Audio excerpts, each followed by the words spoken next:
പല പണ്ഡിതന്മാരും സുന്നത്താണെന്ന് പറഞ്ഞ നോമ്പാണ് റജബ് 27 നോമ്പ്. ആ റജബ് 27 രാവിനൊരു പ്രത്യേകതയുണ്ട്.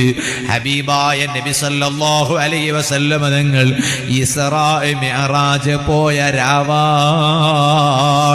നിസ്കാരം സമ്മാനമായി കിട്ടിയ രാവാണ്.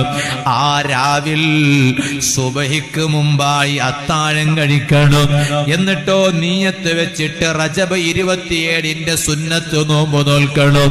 റജബ് 27 മിഅ്റാജിന്റെ നോമ്പ് നോറ്റാലോ കുതിബ ലഹു സവാബു സിയാമി 60 ശഹറ, 60 മാസക്കാലം. റജബ് 27 ഒറ്റ ദിവസം നോമ്പ് നോറ്റാൽ 60 മാസക്കാലം നോമ്പ് നോറ്റതിന്റെ പ്രതിഫലം അല്ലാഹ് തന്നുപോയി.